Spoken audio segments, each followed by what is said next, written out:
खुश आमदीद दोस्तों, डीप एनालिसिस और सॉलिड एविडेंस के साथ एक बार फिर से शुरू करते हैं। 13 अगस्त साल 2016 अमेरिका में बड़े हलचल का माहौल था।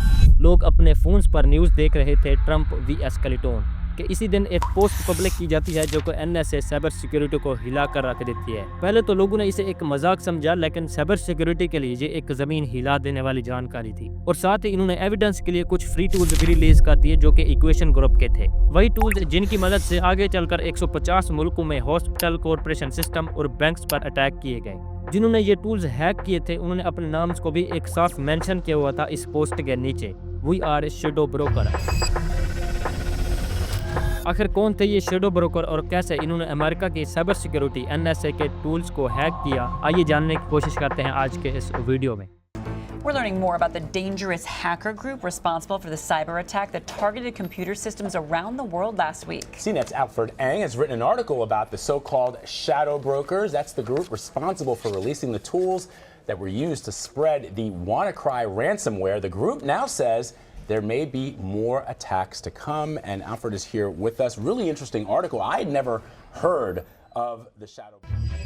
इक्वेशन ग्रुप एक बहुत ही खुफिया एजेंसी है जो कि बहुत से लोगों के नज़दीक एनएसए का ही एक खुफिया पार्ट है। यही वो खुफिया एजेंसी है जिसका काम खास सिस्टम में घुसना, बैकडोर बनाना और ऐसे साइबर वेपन्स डेवलप करना है जो कि ऑलमोस्ट हर सिस्टम में इन्फिल्ट्रेट कर सकते हैं। लेकिन इन टूल्स का इस्तेमाल सिर्फ अटैकर के लिए नहीं बल्कि डाटा गैदरिंग और कवर ऑपरेशन के लिए भी किया जाता है। शैडो ब्रोकर ने जब क्लेम किया कि इन्होंने इक्वेशन ग्रुप के टूल्स को हैक कर लिया है तो इस क्लेम ने टेक्नोलॉजी और इंटेलिजेंस दुनिया में एक सुनामी जैसा रिएक्शन पैदा कर दिया। 13 अगस्त 2016 को शैडो ब्रोकर ने गिटहब पर एक पोस्ट डाल दी और साथ ही उन्होंने एविडेंस के लिए कुछ फ्री टूल्स भी रिलीज कर दिए और बाकी टूल्स को इन्होंने एग्जीक्यूशन के लिए रख दिए। मतलब इन्होंने बताया कि अगर इन्हें पूरा पैकेज चाहिए तो इन्हें हमारी डिमांड को फिल करना होगा और इनकी जो डिमांड थी वो 1 बिलियन बिटकॉइंस की थी। एक बात तो क्लियर है कि इनकी डिमांड को पूरा नहीं किया गया, लेकिन जब एनएसए के साइबर एक्सपर्ट ने चेक किया तो इन्होंने कहा कि वाकई ये हमारे ही टूल्स हैं। एनएसए के अंदर ही एक पैनिक सी सिचुएशन क्रिएट हो गई। गवर्नमेंट एजेंसीज ने इन्वेस्टिगेशन करना शुरू कर दी और कुछ एक्सपर्टीज ने कहा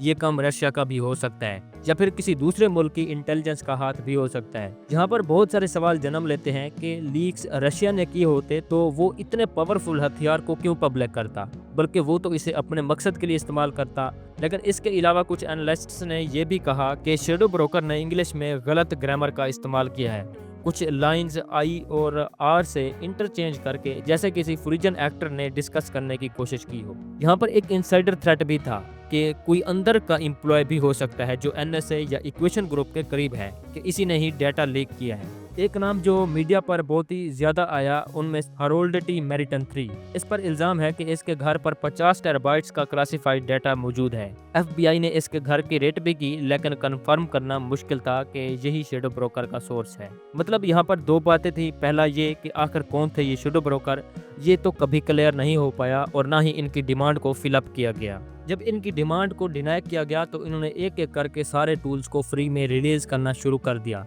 इन्होंने इंटरनल ब्लू को पब्लिकली रिलीज किया जो कि माइक्रोसॉफ्ट विंडोज के एसएम प्रोटोकॉल में दरार पैदा करने पर मशीन को रिमोटली कंट्रोल कर सकता था। यही एक्सप्लॉइट आने के बाद WannaCry रैंसमवेयर ने दुनिया भर में एक ब्रेक आउट किया और इसी वजह से 150 मुल्कों में हॉस्पिटल, बैंक्स और कॉर्पोरेशन सिस्टम पर अटैक हुए। डबल पर्सर भी इसी बैकडोर पे लोड लीक्ड टूल्स का हिस्सा था जिसे मेलेफाइड एक्टर ने यूज किया अपने अटैक को प्रेजेंट करने के लिए। इसके अलावा बहुत सारे इसके हिस्टोरिकल एग्जांपल हमारे पास मौजूद हैं, जैसे इंग्लैंड के NHS सिस्टम के जरिए इम्पैक्ट हुआ। इसके अलावा नोटपीडिया अटैक ने भी इंटरनल ब्लू का मॉडिफाई वर्जन यूज किया। एक इंटरेस्टिंग ट्विस्ट तो तब आया जब रिसर्चर ने पाया कि APT31 ने पहले ही एनएसए टूल्स EPME का एक वर्जन यूज किया था जिसे उन्होंने क्लोन कर लिया था, लेकिन पब्लिकली रिलीज से पहले। तो ओवरऑल देखा जाए तो किसी को भी मालूम नहीं कि शैडो ब्रोकर कौन थे, कहां से आए और कहां गए। लेकिन एक बात क्लियर है कि इनके टूल्स का मिस यूज बहुत ज्यादा किया गया था।